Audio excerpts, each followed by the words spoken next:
Lecture 38। Page 1। मध्यकर्ण। मध्यकर्ण में Eustachian tube पाई जाती है जो कि हमारे गले में खुलती है। अंतःकर्ण। यह कान का मुख्य संवेदी भाग है जो कि ध्वनि संकेतों को विद्युत संकेतों में बदलकर मस्तिष्क तक पहुंचा देता है। अंतःकर्ण का मुख्य भाग कोकलिया कहलाता है जो कि एक अर्धगोलीय रचना होती है और इसे ही कोटि अंग भी कहते हैं। यहीं से तंत्रिकाएं मस्तिष्क तक जाती हैं और यही सुनने की वास्तविक संवेदना प्रकट करता है। नोट: अंतःकर्ण में ही वेस्टिब्युलर नर्व पाई जाती है जो हमें शारीरिक संतुलन प्रदान करती है। अंतःकर्ण में खराबी होने पर बाधिरता या डेफनेस की समस्या आ जाती है। पेज 2। मानव के कान की क्षमता 20 हर्ट्ज 20,000 हर्ट्ज। आवृत्ति ध्वनि डाउन एरो। श्रवण ध्वनि रेंज साउंड। सबसे बेहतर रेंज 1000 टेक्स्ट एट जेड से 5000 text at Z 20 text at Z से नीचे अवश्रव्य ध्वनि इंफ्रासाउंड 20,000 टेक्स्ट एट जेड से ऊपर पराश्रव्य ध्वनि अल्ट्रासाउंड। पेज 3। मानव कंकाल तंत्र ह्यूमन स्केलेटल सिस्टम। अस्थियां संयोजी ऊतकों से निर्मित होती हैं और ये हमारे संपूर्ण शरीर को विशिष्ट ढांचा प्रदान करती हैं। अस्थि की संरचना। डायग्राम का विवरण। यह चित्र एक अस्थि हड्डी की आंतरिक संरचना और उसके रासायनिक घटकों को दर्शाता है। अस्थि के मुख्य दो भाग हैं। 1. 25% द्रव, इसमें H_2O और bone marrow red and yellow शामिल हैं। 2. 75% ठोस सॉलिड, इसे पुनः दो भागों में बांटा गया है। 35% कार्बनिक पदार्थ प्रोटीन, इसमें कोलेजन और इलास्टिन होते हैं जो अस्थि में लचीलापन लाते हैं। 40% अकार्बनिक पदार्थ, इसमें कैल्शियम और फास्फेट होते हैं जो अस्थि में कठोरता लाते हैं। हमारी अस्थियां एक जीवित ऊतक हैं जिनमें अधिकतम अकार्बनिक भाग जो कि कठोरता प्रदान करता है तथा न्यूनतम कार्बनिक भाग जो कि लचीलापन प्रदान करता है पाया जाता है। अस्थियों के निर्माण में कई कोशिकाओं की भूमिका होती है जिन्हें ऑस्टियोब्लास्ट, ऑस्टियोक्लास्ट और ऑस्टियोसाइट के नाम से जाना जाता है। पेज 4। नोट: हमारी मोटी हड्डियां खोखली और स्पंजनुमा होती हैं। इन्हें हेवर्शियन कैनाल कहा जाता है और इन्हीं के द्वारा आरबीसी, डब्ल्यूबीसी, प्लेटलेट्स आदि बाहर निकलते हैं। अस्थि से जुड़े हुए प्रमुख तथ्य: 1. नवजात शिशु में हड्डी की संख्या 300 से 305। 2. वयस्क में हड्डी की संख्या 206। 3. सबसे लंबी, भारी और मजबूत हड्डी फीमर, टिबिया, फैबुला। 4. सबसे छोटी हड्डी स्टेपस। 5. सबसे कमजोर हड्डी कॉलरबोन यानी क्लैविकल्स। 6. बालक में हड्डी की संख्या 210 से 212। कार्टिलेज उपास्थि। कार्टिलेज भी एक जीवित संयोजी ऊतक है जो कि ज्यादातर प्रोटीन से निर्मित होती है और लचीली होती है। इसमें कोलेजन, इलास्टिन व कॉन्ड्रिन प्रोटीन पाए जाते हैं। पेज 5। नोट: उपास्थियों में तंत्रिकाओं का लगभग अभाव होता है, इसलिए चोट लगने पर इन्हें ठीक होने में अधिक समय लग जाता है। उपास्थि हड्डियों के जोड़ों के बीच होती है और उन्हें गतिमान बनाती है। उदाहरण: 1. कर्णपटल। 2. नाक का अग्रभाग। 3. श्वास नलिका। भ्रूणीय अवस्था में कंकाल मुख्य रूप से उपास्थि से बने होते हैं, बाद में ये हड्डियों में प्रतिस्थापित हो जाते हैं। टेंडन और लिगामेंट। टेंडन एक संयोजी ऊतक है जो कि मांसपेशियों को अस्थि से जोड़ता है। लिगामेंट भी एक संयोजी ऊतक है जो कि अस्थियों को अस्थि से जोड़ देता है। पेज 6। मानव कंकाल तंत्र के कार्य व संरचना। ये शरीर को संरचना प्रदान करते हैं। कोमल अंगों जैसे मस्तिष्क, फेफड़े तथा हृदय को सुरक्षा प्रदान करते हैं।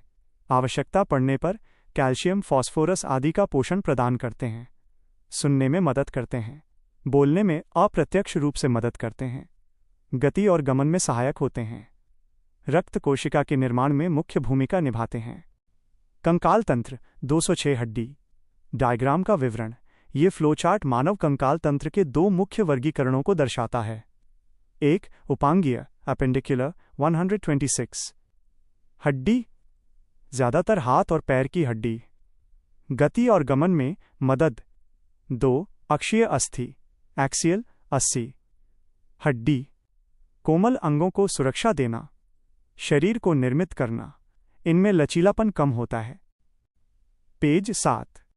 अक्षीय कंकाल तंत्र। खोपड़ी 29, 28 जोड़ 1। रीढ़ की हड्डी बैकबोन या वर्टिब्रल कॉलम 26 हड्डी अलग अलग। पसलियां रिब्स 12 जोड़ी अर्थात 24। हड्डी, स्टर्नम हड्डी 1। हड्डी, स्कल, खोपड़ी। खोपड़ी में कुल 4 प्रकार की हड्डियां पाई जाती हैं। 28 जोड़ 1 = 29। कपाली हड्डियां 8। फेशियल हड्डी 14। कान की हड्डी 6। हायोइड हड्डी 1। कपाली हड्डी, cranial bone 1। Frontal 1। 2। Parietal 2। 3। Temporal 2। 4। एक्सिपिटल 1। 5। Sphenoid 1। 6। Ethmoid 1। Page 8। Facial bone, चेहरे की अस्थि 14। बोन, जबड़े की हड्डी। ऊपरी मैक्सिला 2 हड्डी। निचली मैंडिबल 1 हड्डी। हायोइड बोन स्कल का भाग होती है और इनकी संख्या 1 होती है। यहां से हमारी जिह्वा को आधार प्राप्त होता है। बैक बोन, बच्चों में 33 और वयस्कों में 26।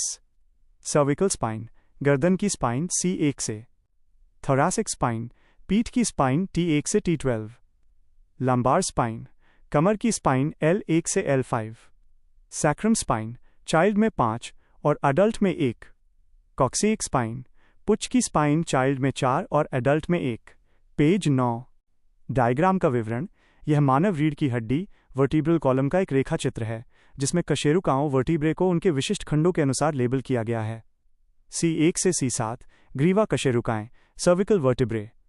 T1 से T12 वक्षीय कशेरुकाएं, थोरासिक वर्टिब्रे। L1 से L5 कटी कशेरुकाएं, लंबार वर्टिब्रे। S1 से S5 त्रिक कशेरुकाएं, सैक्रल वर्टिब्रे सैक्रम। को1 से को4 अनुत्रिक कशेरुकाएं, coccygeal vertebrae minus coccyx. Atlas and axis vertebral, हमारी रीढ़ की पहली हड्डी अर्थात C1 जिसे एटलस कहा जाता है, इसी पर हमारी खोपड़ी रखी होती है। रीढ़ की दूसरी हड्डी अर्थात C2 जिसे एक्सिस कहा जाता है, खोपड़ी को इधर उधर घुमाती है। फांसी लगाने के दौरान C2 रीढ़ की हड्डी ज्यादा प्रभावित होती है। पेज 10। रिब बोन, पसलियों की हड्डियां लंबी और मुड़ी हुई होती हैं और आपस में मिलकर एक पिंजरा बनाती हैं। इनका मुख्य कार्य हमारे फेफड़ा और हृदय को सुरक्षा प्रदान करना है। मानव में पसलियों की संख्या 24 अर्थात 12 जोड़ी होती है। Types of ribs. 1।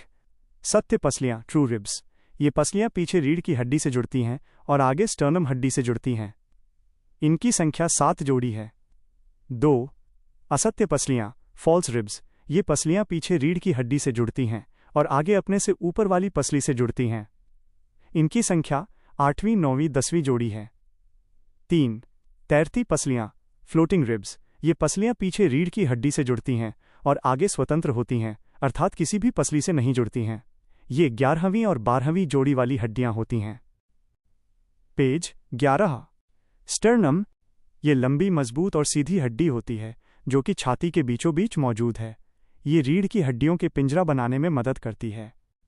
उपांगी कंकाल 126 / एपेंडिकुलर स्केलेटन। अंश मेखला 4। हाथ की हड्डी 60। श्रोणि मेखला 2। पैर की हड्डी 60। अंश मेखला, pectoral girdle 1। Clavicle collar bone 2। 2। Scapula, पंख बोन 2। पेज 12। हाथ की अस्थि। ह्यूमरस बाहु की अस्थि 1 + 1 = 2। Radius and ulna 2 + 2 = 4। कार्पल्स, कली 8 + 8 = 16। मेटाकार्पल्स, पंजा 5 + 5 = 10। फलांगेस, अंगुली 14 + 14 = 28। पेल्विक गर्डल, श्रोणि मेखला। वयस्कों में 1 + 1 = 2। बच्चों में 6 डाउन एरो। विभाजन। इलियम 3। Ischium, pubis 3। पेज 13। पैर की हड्डी। फीमर, जांघ की हड्डी 1 + 1 = 2। पटेला, घुटना 1 + 1 = 2। Tibia and fibula 2 + 2 = 4। टार्सल्स, पैर का टखना 7 + 7 = 14। मेटाटार्सल्स, पैर का पंजा 5 + 5 = 10। फालांगेस, पैर की अंगुली 14 + 14 = 28। बोन जॉइंट, अस्थि संधियां। जहां दो हड्डी आपस में जुड़ती है वहां सिनोबियल द्रव पाया जाता है और उसे सिनोबियल संधि कहा जाता है। सिनोबियल संधि लगभग 5 प्रकार के होते हैं। पेज 14। 1. बॉयल व सॉकेट कंदुक खल्लिका। ये जॉइंट सभी दिशा में गति प्रदान करता है, अर्थात 360 कैरेट सर्क हिप्स और शोल्डर्स पर होते हैं। 2. हिंज संधि। यह संधि केवल आगे व पीछे की गति प्रदान करती है। उदाहरण: नी एंड एल्बो, घुटना और केहुनी। 3. पाइवोट संधि। यह C1 और C2 के बीच पाई जाती है और 180 कैरेट सर्क का घुमाव प्रदान करती है। 4. ग्लाइडिंग संधि। सर्पिल गति प्रदान करती है। उदाहरण: रिस्ट, कलाई, एंकल, टखना। पेज 15। 5. सैडल संधि। ये एक ध्रुवीय गति प्रदान करती है। उदाहरण: हाथ का अंगूठा, कार्टिलाजिनस जॉइंट, उपास्थि संधियां। स्पाइन, रीढ़ की हड्डी और रिब, पसली में पाई जाती है। रेशेदार संधियां। इसमें कोई भी गति नहीं होती। उदाहरण: खोपड़ी की हड्डी, स्यूचर्स फाइब्रस जॉइंट। सिंडमोसिस, पैर के पास होती है। गॉम्फोसिस, दांत और जबड़े के पास। पैजेट्स डिजीज, इस बीमारी में नई कोशिकाओं व ऊतकों का निर्माण बंद हो जाता है। पुराने ऊतकों के रिप्लेसमेंट में बाधा आती है। पेज 16। खासकर खोपड़ी और रीढ़ की हड्डी तथा पैर की हड्डी प्रभावित होती है। आर्थराइटिस डिजीज, जोड़ों पर सूजन आना और दर्द होना। जोड़ों पर यूरिक अम्ल की मात्रा ज्यादा हो जाना। आर्थराइटिस की गंभीरता में ऑटो इम्यून डिसऑर्डर की समस्या होती है, अर्थात हमारा स्वयं का प्रतिरक्षा स्वयं के विरुद्ध कार्य करने लगता है। टाइप्स ऑफ आर्थराइटिस: ऑस्टियोआर्थराइटिस, पैर की गांठ में दर्द व सूजन। Rheumatoid arthritis, auto immune disorder. स्पॉन्डिलोआर्थराइटिस, रीढ़ की हड्डी में दर्द और सूजन।